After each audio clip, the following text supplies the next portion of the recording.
Boom. Hey. God damn it.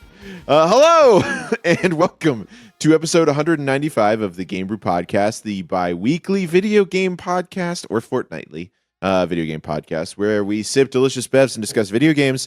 I'm your host, Dan A Dime, and I'm joined by Chris A Crumb. I'm edible and for mice. And Allison and Ant. I'm an itty bitty teeny weeny ant. Or like, am I Ants the movie or Bugs Life? I want to be Bugs Life. I was thinking more of like your mom's sister or something like that. Yeah, you know. No, I've made my own decision. Okay, I am Flick from A Bug's Life. Okay, good. At least you're not. Friggin' what's his name from Ants? Who's the guy? Yeah, Hopper. No, Hopper's from Bug's Life That's too. from Bug's I Life. don't remember anyone in Ants, and that tells you everything you need to know about Ants. Yeah, I'm sure I've seen that movie. I couldn't tell you. It involves ants. Terrible. Mhm. But on this episode of the Game Brew Podcast, we asked the question: what are the little things in the games that you love, or what do you love that are the little things? But first, it's time for a bev. Chris, Yeah, of what do you imbibe, sir? I'm imbibing this beer from Jailbreak Brewing. Jailbreak is in Laurel, Maryland. So named after a somewhat infamous jail in that area known as the Cut. They talked about the Cut in The Wire. So Jailbreak makes a lot of good beers. This one is called. They made the one called Welcome to Scoville that was the jalapeno one. Oh yeah. I like that one a lot, but they don't make it anymore, unfortunately. But this one is called Brahim, and it's got Pennywise. He's got Pennywise on Nice. it. It's a hazy IPA, a New England style IPA. Love it. And it's less sweet than a lot of hazies in New England's have. Or like a lot of them tend to be very sweet. This one isn't too sweet, which I kind of like about it. Yeah. If they're like pretty refreshing, especially New England's, they're very citra-y, hop-y. So yeah. No, this one's not too sweet, which I like a lot about it. Yeah, it's a good solid hazy. Don't really have much else to say about it, but that it's got a cool can. It's got nice cans. So it said like the punk band. Wait, which punk band? What's it called? What's this beer called? Brahim. Brahim. Is that a punk band? I don't That would think be. so. That's a good name for a band, actually. Yeah. I'm just gonna throw it out there. So there's an American punk band called Pennywise, and they have a song called Bro Him. BROHYMN. So this literally is an intentional link, probably, right? I'm That's sure. neat. It must be. It has to be. How awesome. Okay, now I have to go listen after this. Thank you, Soba. Thank you, Soba. I just thought it was cool. I just think it's neat. As And now, Pennywise on actually, it. I think it's neater. Yeah. 'Cause that's really cool. Is anyone else watching the Welcome to Derry on HBO at all? Not yet. Okay.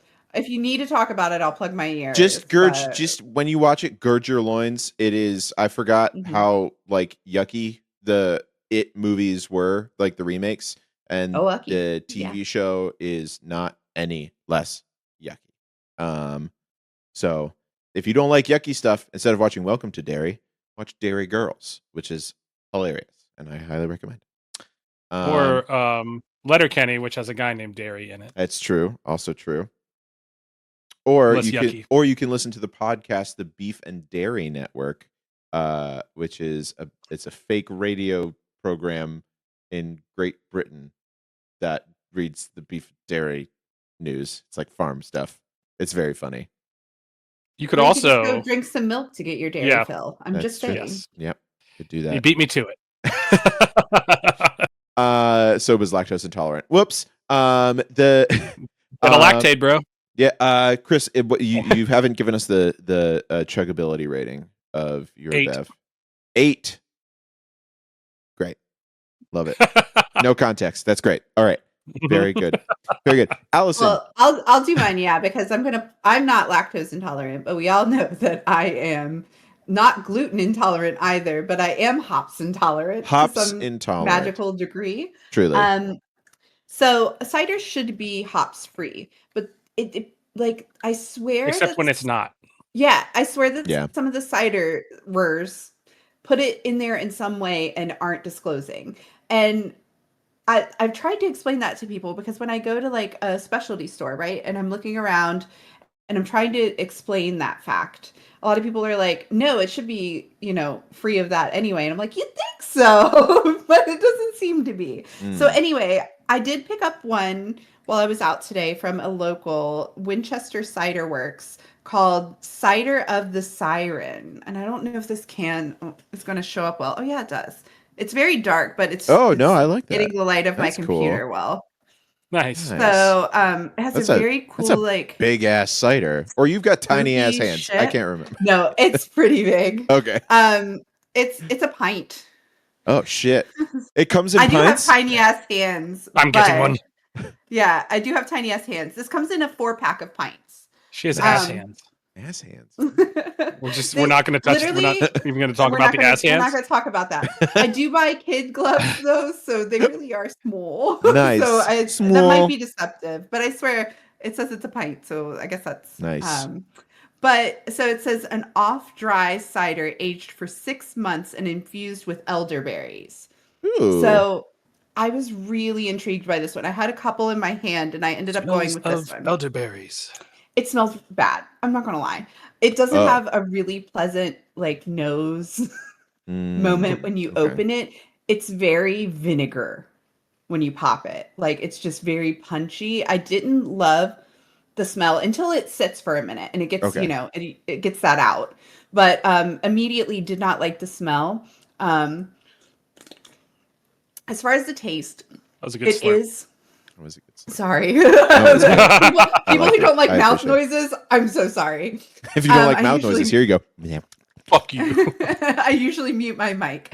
But yeah, I really enjoy it. It's very tart. Well, if it has elderberry in it also, because that's a very tart berry.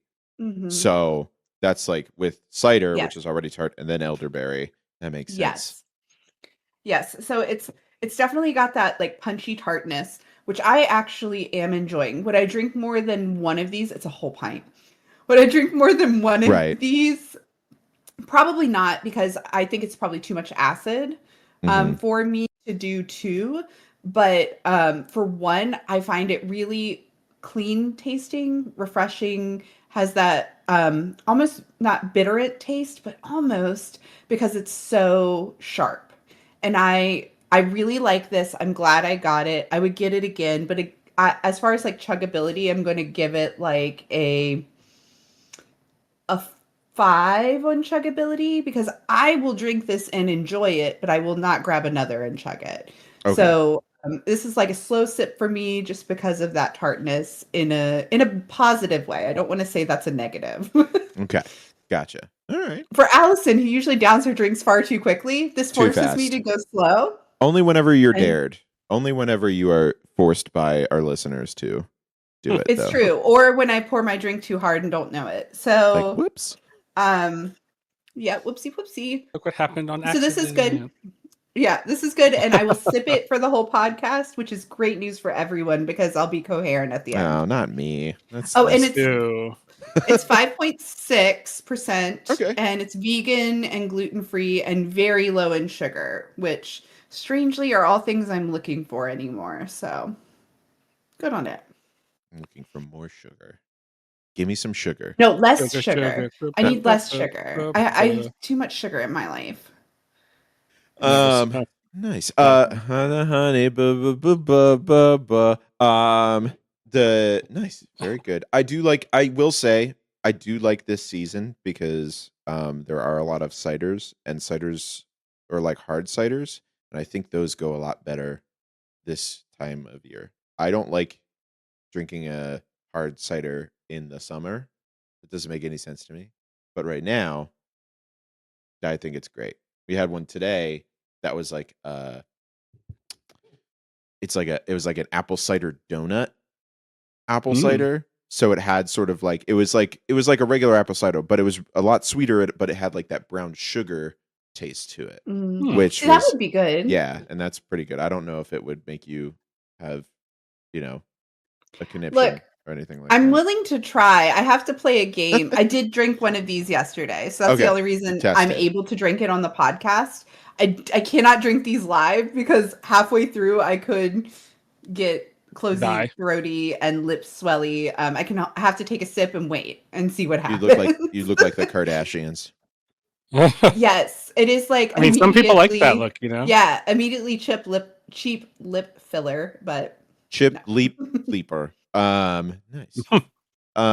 But yeah, I'll remember what this is called and send it to you. I do think there's sometimes with ciders, with your particular issues, it's like if it's a place that also makes beers or something like that. 100%, you're right. I've noticed that because I think they might they probably use the same barrels or the same tanks to make it, which means that or something maybe. Yeah, you're right. Yeah. And it has so there might be residual, and that's what's giving me issue. Or if they just happen to usually do that formula, right? They moved into ciders and went, let's just try this. Let's be different or something. I don't know. But yeah, I think you're right. I've noticed that like this one is a cider works, right? This is meant they just to do that. Yeah. Yes. So I feel like that might be the key because a lot of the ones I've tried and have had negative experiences, to your point, are breweries that also have ciders. I know that Dogfish Head, I think it is. They have a beer called Tweezenale, which is it's a gluten-free ale that they make in between seasons because they clean out it's like when they clean out all of their vats, like they clean out all of the brewers in the vats so they can actually make it. And it's like, it is truly a gluten-free sorghum-based beer because there's no remnants of any of the other stuff that's in the tanks before that. Yeah, maybe I'll give that a go. And I also find it so interesting that gluten doesn't bother me, but in this instance, because hops are product related, that's something about that. I don't know. I should ask somebody who knows better than me why that's a problem. Nice. I'm drinking a beer though right now. And this is called Leaf Peeper. Leaf Peeper. Leaf Peeper. It's a dry hopped lager. So a little bit different from a standard lager, which is a lot more malty. This isn't as malty. It's a little bit crisper and like brighter. I love the can. It's so colorful and fun. And this is good. I like this a lot. Because it's still like it's like lagery. Like it tastes lagery. It's by Sloop Brewing, from Hopewell Junction, New York. And it's hopped with noble German hops. So how do you know they're noble? Because were they knighted? They gave a handkerchief to a lady who needed it. I saw one that put its coat down over a puddle while someone was walking across. So that's really just a gentleman, right? Is that a nobleman? It was a noble thing to do. It was a noble thing to do. If it were a nobleman, it would just be like, I own tracts of land. Look at me. Large tracts of land. Yes, huge tracts of land. Listen, just because some watery tart threw a sword at you is no reason to use that as a viable form of government. Okay. But yeah, it's good. I would say it's like it's moderate to highly chuggable because it's not hefty. Those Noble Hots is 5.4% ABV, so it's not the strongest thing in the world, but it's like really it's really nice beer flavored beer. I do love beer flavored beer. I'm gonna it really messes me up when it's not beer flavored. Yeah, I'm going to make a brewery, guys, and that's going to be my claim to fame. Beer flavored beer. Beer flavored beer. Actually, you can't, because that is that's one of the taglines for garage beer. Travis. Oh no, is it? Yeah, somebody Jason Kelsey's beer. Yeah. It's beer flavored beer is what he calls it. I was too slow. Sorry about that. But that's what we're drinking. But as we know, this is a Bevs and Video Games podcast, so we're going to talk about what we're playing a little bit too. I'll just start with me this time. Megabonk. Is that the name? It's the name of the game, Megabonk.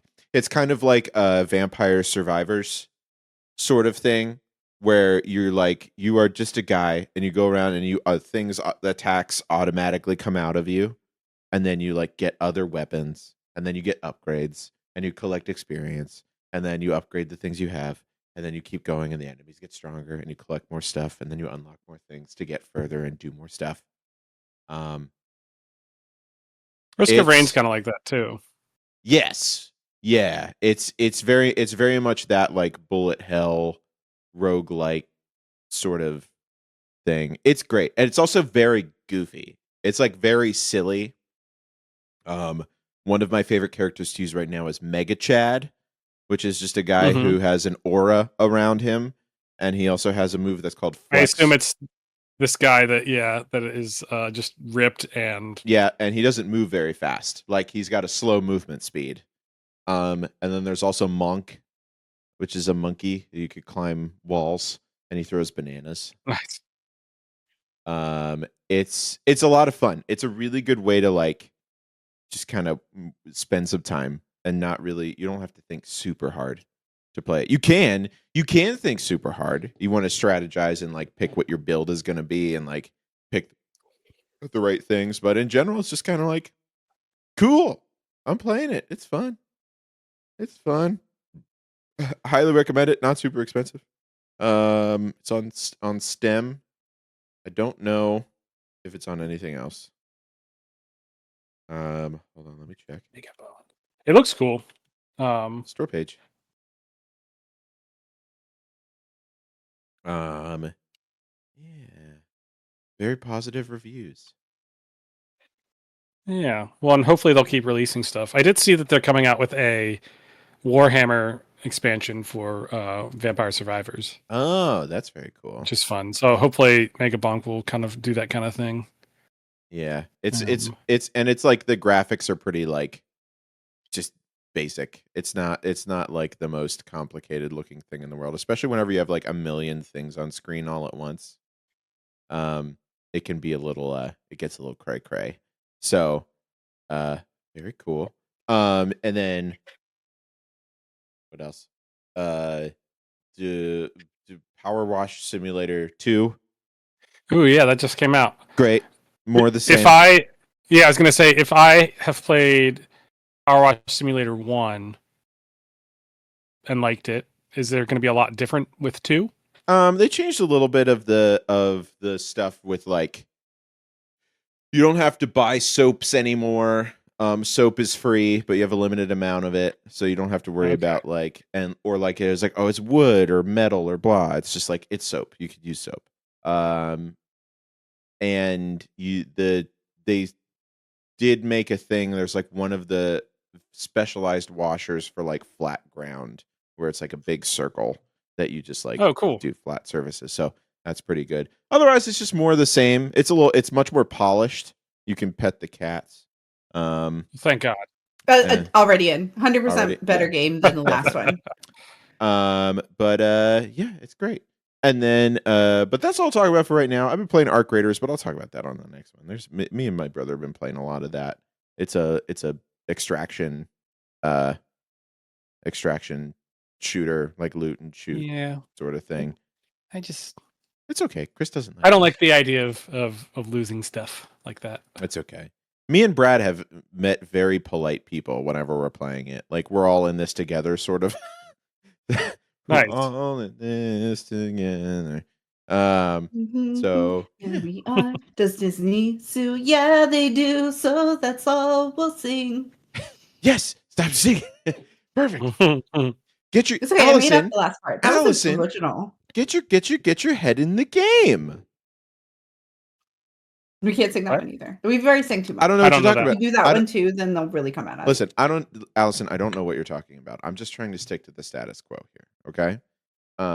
You're right. Sorry. Is that a? I assume that's a reference. I don't know what you're talking about, Chris. But I'm not getting. But Chris, you could tell me what you've been playing as far as video games, though. I did do a couple. I've been working on some more achievements. Chivos, what we got? What's new? Yeah.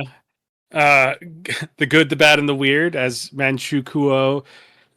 Just get some infrastructure. Hail to the King as Manchukuo restore the King Dynasty, and then the Dragon Swallowed the Sun as Manchukuo break free from Japan and annex your former overlord. Oh my god! Without being in a faction. So I'm guessing that you were playing as Manchukuo and you just decided to do a lot of the things all at one time. Yeah. So I was I didn't catch the part where I wasn't supposed to be in a faction. Gotcha. So what ended up happening was I tried to just cause a lot of what is it called? Basically, add some animosity by just like taking stuff from people. That would do it. While I was in the Allies, and they kicked you out. Well, that was my plan, but eventually, the UK landed on Japan, and like finally took them out, and I was like, shit. But because they're allied, they can't puppet people, so they just basically made a democratic Japan. And then like 6 months after that happened, I guess like they already had like a war, the ability to declare war on someone from like a previous thing that they had done as like fascist Japan, so they immediately like attacked the UK again after that. So I was like, oh well, this works out, and just took them out. But yeah, I kind of had to I had to like backstab the USSR to get kicked out of the Allies to then go fight Japan. Wasn't that a Beatles song? Backstab the USSR. You know how lucky you are, boy. Nice, very cool. Yep, so that was fun. So I've been doing that, and then I've also been playing. I picked Baldur's Gate 3 back up, so I'm in Act 2 right now. I'm the farthest I've gotten in it. I stopped. I have a bad habit of jumping games, and I jumped after the first act last time, so I'm gonna try to push through this time. Yeah. Are you dirging it? You dirging it this time? No, I'm not. I don't have the mental strength to do that. Yeah, it's tough. It's hard to be a bad guy. Yeah. Tell you what. I right before I was playing, and I sort of accidentally had Lae'zel falling for me, but also I'm trying to romance Karlach because Karlach is best girl, and so I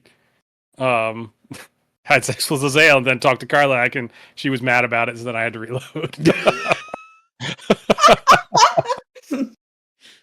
Things you can't do in real life, you know. No. If one were to be single again, boy, just let me just reload my save real quick. see what. Let me try this again. Do a better dialogue option. So I had to tell Lae'zel I wasn't interested, and she was sad. As sad as Lae'zel gets, she doesn't get sad. Because Lae'zel, she's a strong, independent. Lae'zel. I always said Lae'zel. Yeah, I think so. Lae'zel. No, I think it's Lae'zel. I'm pretty sure. I think I've heard the best name. The best name is Shart. Shart is the best name. I do love that we collectively as a group, we're just like, yeah, we know what that means. Yeah, that's Shart. That's Shart. She's God's favorite princess. One of the gods. One of the gods specifically. Nice. Very good. Well, let us know how that goes. Let us know any major character deaths. Yeah. No major character deaths yet. All right, cool. Okay, Allison. What you been doing? What have you been doing? So I've been playing Blue Protocol. I was also playing a little Marvel Rivals, but we'll talk about that later. Not to ruin anything for anyone, but we'll do that later. We're gonna ruin it. Yeah, we can talk about that when we're definitely maybe playing it later. And so I'll talk about Blue Protocol. And I've tried to do some of the harder dungeons this week. And man, I really like this game. And it's interesting because when I look at it on paper, there's not a lot of content there, and that's something that I would normally be complaining about, but I'm not. And I'm just enjoying the shit out of this game. Nice. And it's just been like a really light point for me when I need it, I guess. When, things are just a little overwhelming and I need to take a break. It's something I can boot up and just sink into for a bit and get that cozy JRPG feel that kind of takes you out of reality for a bit. And do whatever I want. Like, I don't feel obligated to do anything when I log in. There are dailies, but I don't feel like the world is ending if I don't do them. Whereas in games like Ragnarok, it's like, man, unless you do every little single thing every day and it becomes a job, you're missing out and you might as well quit the game. That's how it feels. No. They really give you that FOMO in a toxic way. And this game is not that at all. Like, I find something new every day about this game that isn't spoon-fed to me, and it doesn't make me angry. Where it's like, oh, I haven't known that this whole time. It's like, cool, let me do that now. It's not like, oh, I've missed out on that. So, I'm growing in this game and learning new bits and pieces all the time and learning how to make my character better. And you could switch classes really easily, which makes, even though there's little content there, it makes it something that you can play a lot of different classes and kind of expand your game experience. Because then you need to get gear for those classes and things like that. So there's constantly people queuing for things. I do find that in general, if you're trying to do like dungeons and stuff, doing it late at night doesn't work very well for the servers. So I do think... Is it because there's too many people or not enough people? I think not enough people doing certain things. Okay. Gotcha. Like at this point, a lot of people have moved on to tougher stuff than I'm doing. Because like I said, I'm playing it so casually that I'm just now getting to some of the tougher things that people have already done 1,000 times. But everyone's also been very nice. Like I always find someone who's like done this 1,000 times, but is like, I was bored, I'm just going to come help. And they're, really good about things and they'll help you. So yeah, so far tanks are needed. If anybody feels like playing Blue Protocol and wants to tank, you'll be in my party forever because tanks are very hard to come by. So that's definitely the biggest issue I feel like in the game is just hunting tanks. But isn't that every MMO? It really is. It really is. You know what? I think I'm gonna start an initiative to to get more tanks. We'll send people booby pictures, and then we can call it Tanks for the Mammaries. Even if they weren't so good. Even if they weren't so good. I could see a lawsuit, but maybe not. Fall Out Boy might be like, this is real funny. Do they exist anymore? Aren't they done? Okay, no. All right. Who am I thinking of? Brendan Urie. What's he from? Is that Panic? Panic at the Disco. That's Panic at the Disco. Okay. Sorry. So there's a jam band called Widespread Panic, and they're known as Panic, like within the scene, like the jam band scene. And like every time I've talked to Katie about Panic, she thinks it's Panic at the Disco. At the Disco. Yeah, not Widespread Panic. I was gonna say same record label too. But then I had to decide, is Fueled by Ramen still around? Which was the record label they were both signed to. And I'm sure they moved on from that, right? Because that was like a very indie at the time record label. I don't know if, okay, now they're under Warner Music Group and Atlantic Records. So I guess they exist, but probably that's not what they're labeled as on the record. Anyway, random facts. But yes, I'm going on a tangent here. Blue Protocol is fun. If you want a JRPG, sorry, I just got real ADHD rabbit holed into this situation that I now want to go look into. But yeah, if you want like a chill JRPG that really is the least predatory MMO I have ever played in my life.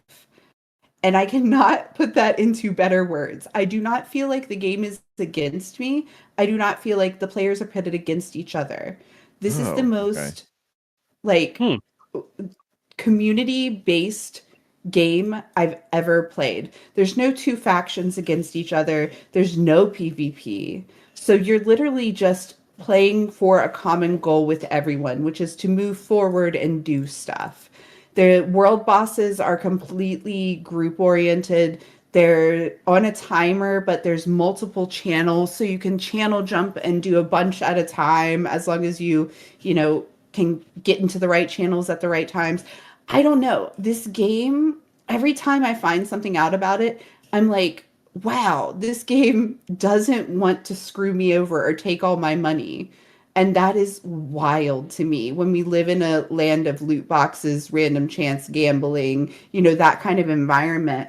There's like a teeny tiny percentage of that here, but you can avoid it all by purchasing everything with Luno. Like even the things that you can only get with a loot box, you can actually get them just by doing in-game money purchases. So I can't express how pleasant this game is after all of my 4 experiences. Nice. I would say the content isn't necessarily there. If you're somebody who's going to pound the game and play, you will please phrasing. Please take that in the right way I intended. I'm gonna pound this game, baby. Yeah, baby. That's like all those games that pop up on my Steam store. It's not that kind of game. Although the clothing options make it seem like maybe it is.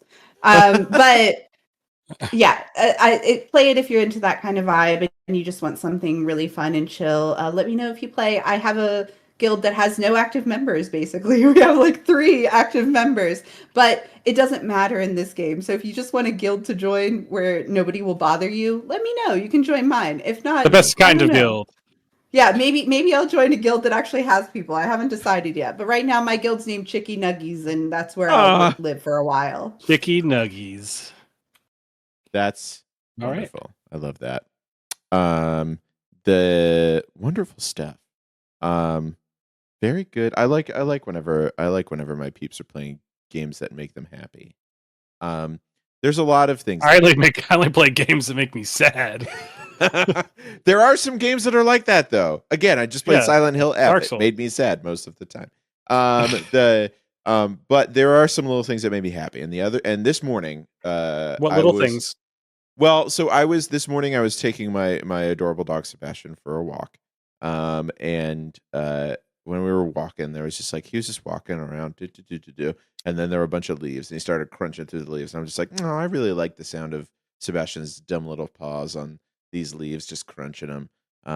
He doesn't like to be in the leaves as much. He's not like a dog who's like interested in being He's not a leafy boy. He's not a leafy boy, but he does like to sniff them, and he does like to crunch through them. And that is just one of those things where I'm just like, it's nice. I like that it's a little thing. And that made me think about some of the other, like in video games and things like that. Whenever there's something like little, that's not necessarily like, it's not important to the game. It's not important to plot. It's not important to anything. It's just like a little thing that's in the game and it makes me happy. And that's kind of what I wanted to talk about. And in case you're wondering, like, you're saying to yourself, Dan, or you're saying to me, and I can't hear you because you're shouting into the void. If you're saying, Dan, what the hell are you talking about? I immediately thought about, whenever I was thinking about that, of like when I would play like God of War, the PS4, PS5 versions, then the like re-releases like God of War and like Red Dead Redemption. And I really like whenever there's like snow on the ground and you're walking through it and you could just see like your tracks, or like you're like leaving a trail through it. It means nothing. It means absolutely nothing. The only thing that it's good for is aesthetics. It's like, hey, look at this snow stuff that we could do. And like, I just like, it's just fun because it's just like, hey, I left tracks in the snow or I walked. It's like, I'll raise you those tracks filling up over time behind you. oh yeah. And then like, cause I will literally run in circles and just let that happen and just be, I swear I'm probably undiagnosed with ADHD, but I was, you can do that in real life too, right? What? Yeah. Shut up. Because I can't see it from top down view. So I will run around and let those snow prints like fill up and then just like enjoy that for a while pointlessly. And Kanchi Simi says, not just seeing your tracks on the snow, but that quiet snow walking. Oh, like that crunchy, like yes, good sound. Audio in a game is great. It's great. But that's the thing for me, is just like it's a dumb little thing, but I just like in Red Dead Redemption 2, whenever it's the very beginning, and I've played that game, like I've started that game a bunch of times. And in it, there's a whole section where you have to be like in the snow. And I remember going through it being like, wow, it's really cool that you could just see like you're like trudging through the snow, and you can see you trudging through the snow. And that's like, it's a little thing. It's not a big part of the game. It has no, plot to it. It's just, it am snow, Yep. So that's my, yeah, no, that's a good example. One for me, I think, is and this does have a little bit like it's more just world building, I guess, but when items or like objects are placed within a world that kind of tell a little story, like little vignettes, I guess. For example, like in Fallout, there was like there was like the teddy bears. Yeah, like the teddy bears, or like the like you could see like in a toilet there was like a ladle and like and cups. Yes. Or like two skeletons that were kind of wrapped around each other. Like presumably like the bomb went off and they were holding each other. Yeah, like the Pompeii things. Yeah, just little things like that are just like little things that make you background storytelling pieces. That kind of stuff I really enjoy. Yeah, not really. It's not part of the story, but it is a story, and it's so tiny and microcosmal. But it's like that's all you need to know. It's just, or just like, or it's like the same. I think it's a Fallout thing, but it's like where you see a skeleton in a toilet stall, and there's just like toilet paper nearby, and he's like reaching out for it. Yeah, and that's like, it's like, oh no. Yeah, just little stuff like that. Like it's ways to inject humor without actually saying anything, or like make you sad for a second, or just stuff like that. I like that. Almost like Easter eggs, like story Easter eggs, kind of like things. Yeah. I do love that too. And I will say that the first thing that came to mind when I thought of this was animals reacting to you in the environment. Like if you run through somewhere, birds fluttering away from an area maybe, or maybe coming towards you and landing close to see what you're doing, or things like that. And then the ability to pet animals. Yes, petting those things are the favorite things I have in all games that mean nothing to anything but bring me pure joy, and I immediately love the game more. I was commenting about to Chris about petting animals earlier, because there was like it had to be like 3 or 4 years ago where they were just like, oh, we're just going to start adding it to games now, because like games that previously didn't have you could pet the cat, now you could pet the cat, or like you could pet the dog, or you could pet the demon dog or something. Yeah. Because they're good boys too. All boys are good boys. All boys are good boys. What would be, Allison, what would be your favorite game animal to pet if you could? So it's always a dog for me, just because that's me in my real life too. If I see a dog, I'm going to ask to pet your dog, okay? Always dog. Always dog. Always but dog. Truly any animal, like cats, dogs, rabbits, I don't care. If there's a mythical creature, if we're playing Baldur's Gate 3 and it's one of those, what are they called? The little brain boys? The little brains that follow you at the beginning. What are they called? That's a dog. Mind. Not mind flayers. They eat my. Anyway, those. They're in the fucking movie too. Yes, everybody knows what I'm talking about. If I could pet one, I would pet it. An intellect devourer. Intellect devourer. Yeah. Intellect devourer. Thank you. If I can pet any animal or little being like that, mythical, I don't care. I'm petting it. And I'm going to be happy and put it in your game. And that's all I got to say about this. Yes. If it's friendship, let me pet. Yeah, if there's an Instagram account just called "That's a Dog," and it's just a guy going through a video being like, "Oh, that's a dog. Oh, that's a dog too. That's a yappy dog." That's a dog with a lot of scales, and it goes. It's a happy dog. That's a scaly dog. That's a scaly. No, it's I like him a lot. Man, I like to pet. There's so many Pokemon I would pet if there's so many Pokemon you wouldn't pet too. True. It'd be weird to pet a Snorlax or a Machamp because they're like human-esque. You think? Mm-hmm. Okay. Mm-hmm. I think you could scratch them behind the ear. I'd like to take Pokemon. I'd like to take a nap on the stomach of a Snorlax. I feel like that would be a very cozy nap space. You know. But wait, Snorlax, who would be more comfortable, Snorlax or Totoro? Yes. Well, Totoro's my neighbor, so I mean, obviously, I would have a better time with that. Sure. I love Totoro. Still one of my favorite Ghibli movies.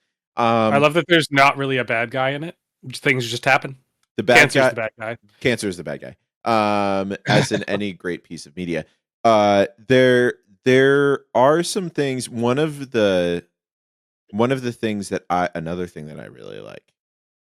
This is kind of this is an extremely stupid thing, and it has never meant anything in any game I've ever played.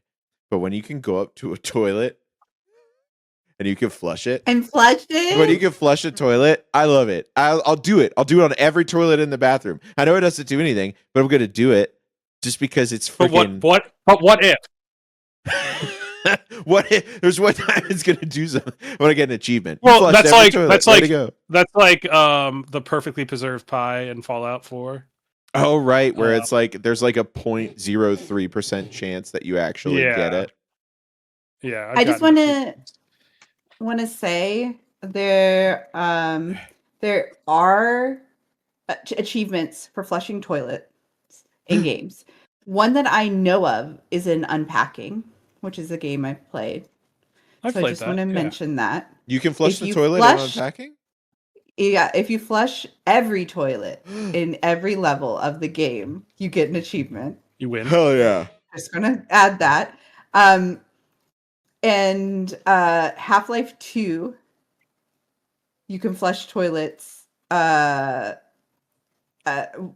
like to kill a head crab. It says I had to look up the others because I was like, there has to be more than Unpacking. And then it says in Star Wars Jedi Survivor, you can use the Force to flush a toilet and get an achievement. There you go. Amazing. I feel like I did that. I wish I could flush the toilet with the Force. That'd be great. Oh, Con anyway, says fun facts. Con says I'm playing Outer Worlds 2 and I walk up to a guy who was up against the wall and then I realized that they just had him peeing and you could see the stream and everything. Yeah. Yep. Outer Worlds is great with this stuff where it's just I mean, because it's like those little things in the background. Obsidian. Yeah, little things in the background. Also very good at there's no like good guy bad guy choices. There's just choices. Isn't I assume the bad guy is capitalism. Yes, the bad guy is capitalism. Unfortunately, it's everywhere. Just like in real life. Real life. So a couple more for me I thought of. Can I do one that's kind of related to Dan's toilet flushing? Fully. So yes. Mirrors. I love when mirrors work in games. Do you know? I don't know why. I also love that. Do you know that is the most obscenely complicated thing in video game development? It is. I know that it is.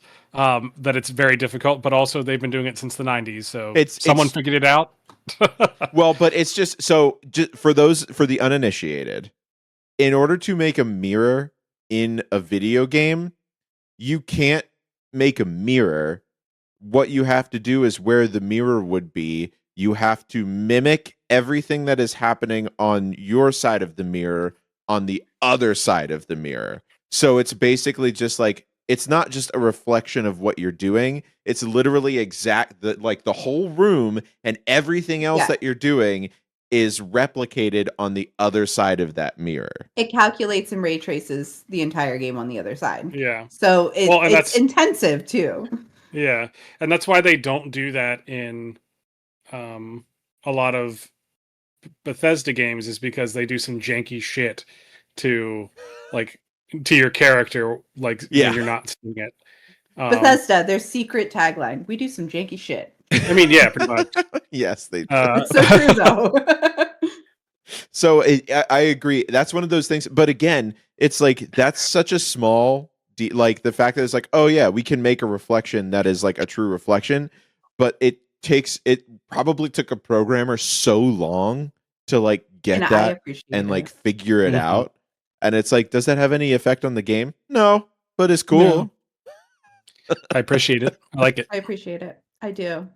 We appreciate you, game developer who invented mirror back words. Mm-hmm. Exactly that. So I something I also really love are fireflies, or like any kind of bioluminescent plants in like a dark scene or an evening scene in a game. Like those things. Okay, day to night happening, first off, I guess is kind of another thing. But when you get to night, having like fireflies, little glowy things that are happening around you, or plants that maybe start glowing, those kinds of environmental things that add light in those darker scenes, I really enjoy that a lot. Trying to think about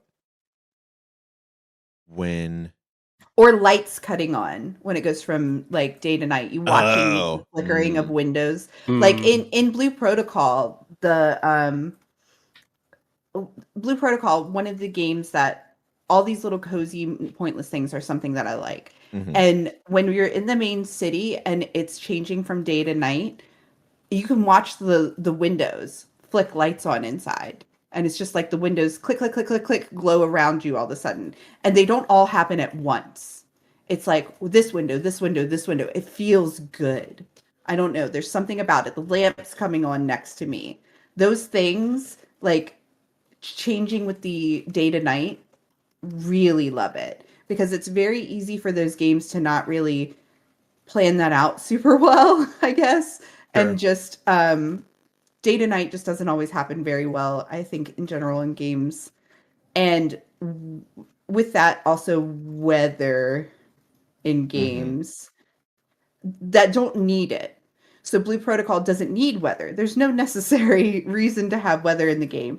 But when you're fighting a big boss and all of a sudden, out of nowhere, unexpected because it's not part of the plot, the weather changes to a big storm with lightning popping. So cool. It's just like this little thing around you that I super, super enjoy.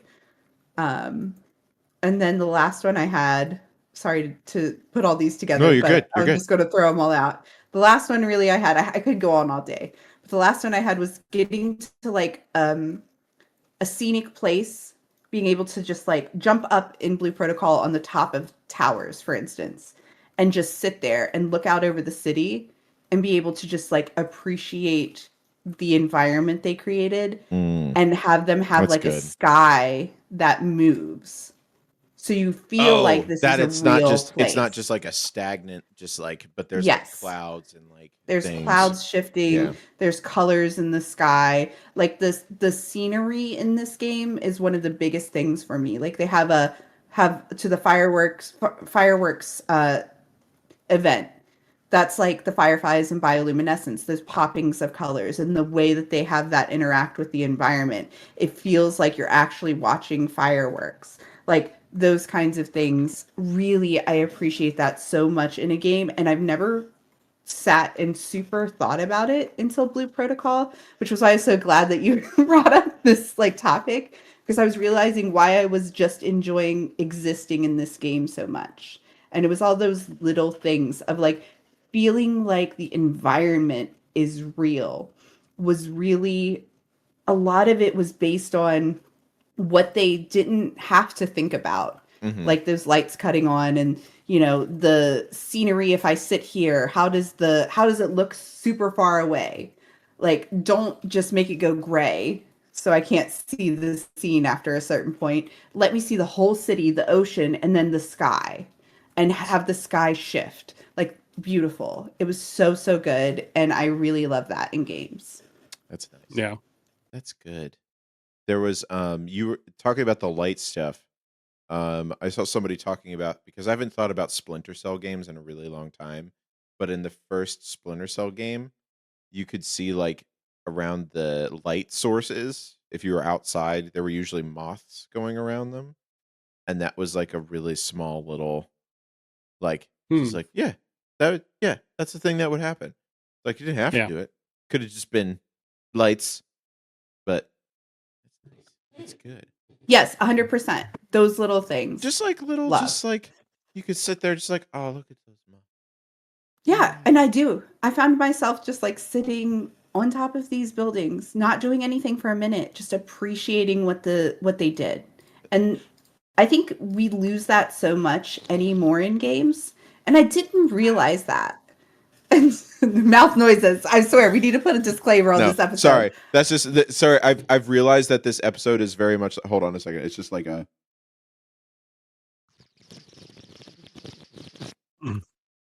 Yes, the sound of a. I love, bruh. I love it. I love looking at moths. So tight. I swear, guys, this is just me. There's normal. Nothing. This is just at our normalness. This is me. Well, normal, I guess we're drinking alcoholic beverages, but I mean, it's not the same. But this is also me when I'm not doing that. So yeah, it's just like I've noticed more playing this game that those things are missing in other games, and I didn't think about it because I think it just happened kind of slowly over time, where the games became more like instant gratification, big flashy things, content driven, in your face stuff, and these little tiny details have gone away, and I think I missed them and didn't recognize it until this game. So I think I need to delve back into like more games that take those environmental and background moments and really just kind of like let you sit in them and enjoy them more. This is kind of the opposite. Have either of you played Ghost of Tsushima? Or yeah. So I haven't played, but I've watched it be played. So yes, and I really loved watching it. Yeah, it's gorgeous. It was a very pretty game. Yeah, it's a very pretty game, but this is actually it's kind of the opposite of what we're talking about, where one of the parts of the game, in like a way that you get like new headbands, is by finding haiku spots where you sit down and you like pick little things out, and it's just like you just hear very relaxing music, and you get to pick, and then you make a haiku based on like what you're observing, and then then they'll say the haiku, like they'll perform it while looking at all the things, and it's just like it's a very like relaxing moment in a game that's about avenging your family. So technically part of the plot, like part of the thing, also part of samurai culture, but I don't know. It's a nice little break. It's like a little thing. Well, They didn't have to do that. They didn't have to put that in there. I don't think they had to, but I think that's one of the things that made the game really good because a lot of that era was centered in things like poetry, art, music, and those things that nobody thinks about when they think of a game about this time period, right? And I thought that like brought everything together and back towards the reality of that time period being very difficult, sad, full of death and turmoil and fighting, but also like the beauty and art that comes with those struggles too. I thought that was a really good way to kind of bring that together and make this game more than just an action game, but a storytelling game about that whole time period. Because this could have just been a hack and slash game, if you will, like, but it wasn't. It felt more. And that game was really, really amazing to me in a lot of ways. And it's because of those little things, not the big things they did great, although they did. The battle was beautiful, like there was a lot of good in the main components of that game, but those little factors, I think that's what really made it special to me. Nice. Very good. Are there any that we haven't talked about yet that you think are important? Oh, there's one other thing that I really enjoy. As a girl who loves life skills in games. Okay. If you do cooking animations that change depending on what you're doing. Like it's not just all flipping a pan for 3 seconds and then cooking is done. And it's the same thing every time. If you get different animations, even if they're just like slightly varied for what kind of cooking utensil you should be using for what you're doing, let's say, I appreciate that a lot. And that's the only other thing I can think of right now. some of the Monster Hunter games. I mean, honestly, it's like the cooking animations in the Monster Hunter games are some of the most like detailed. It's like some people are just like, yeah, it's the best. It's great. Just these little cat creatures, all these palicos just cooking food, and it looks so delicious. That is one that I definitely like. I didn't play a lot of Monster Hunter, but I liked that. Yes, I do. I love the Monster silly little things. I needed to play more of it. But... There's a lot of them. You can't. Yeah. Final Fantasy, which is the one with Ignis, 15. 15. Yeah. 15. That one, for instance, like he was using like super realistic visual animations of the final dish and stuff. He's like, I've got it, and then he makes a new recipe. Yes, and the animations and stuff kind of changed a bit based on what he was doing. So things like that, like the cooking was important in that game, and I just love that sort of stuff. So that's really fun. I enjoyed The Sims. That's a weird one to say, but in The Sims they could have wrote it off as you do the same thing on a pan every time, but depending on what you're cooking, you do different interactions. And I do think that's important to a game where it's a life simulator. Yeah, I mean that's kind of a big part of life is eating. Yes. So it could have been a throwaway, and it's like gotten better and better with each sim. So yeah, that's one that I thought of, but there's a lot of them that are good examples. Chris, do you have anything else? Any other ones you want? I think the only other thing,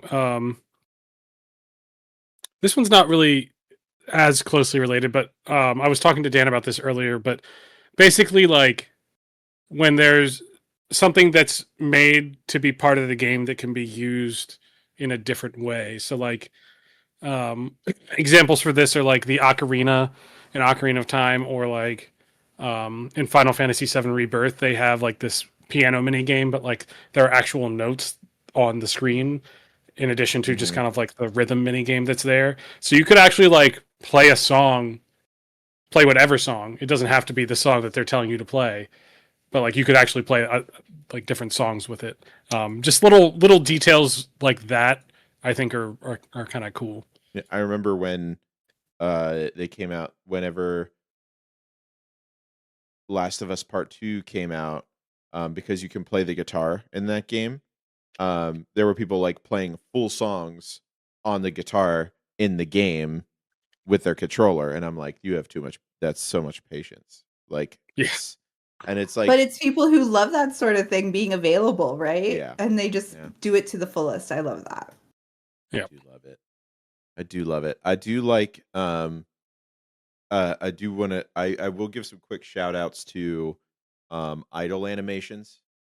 I do like the fact do that, love a good idle animation. like if you leave the character stand for too long, they'll start like whistling or just doing like or they'll like sit down. Or I really like when you click on a character, like especially in RTSs, and they start saying different things. They're like, hey, cut it out. What are you doing? Yeah. And does that not exist as much anymore, or am I not playing games? RTS just don't exist as much. RTSs just don't exist as much anymore. But the idle animations in Baldur's Gate 3 are fantastic. Like, they are really good. Karlach will just start like doing some fun stuff, like kind of like hopping up and down, or like I think she like does some like shadow boxing or shit like that, which I think is fun. Yeah, but I can't think of a lot of games that do that anymore, and I didn't realize that until you said it. It's also one of those things where sometimes you just don't notice it because it's the only way you would notice it is if you like leave it and don't do anything for a while. ADHD. I do that all the time though. Same.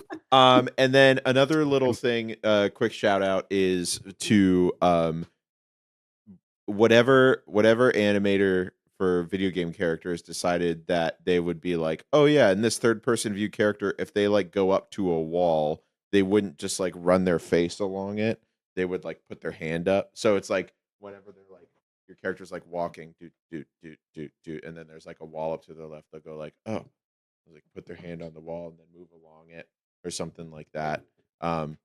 That's in a lot of like fancy games. I think in like Tomb Raider and stuff like that, the new ones that they came out with, there was a lot of that. But yeah. I need to play the new Tomb Raider actually. Good reminder. Thank you. Did you never play those? They're great. Not the new one. No. Really good. Yeah, I need to. Really good, like crafting adventures / yeah. I love them. I just never got to it. All right. Cool.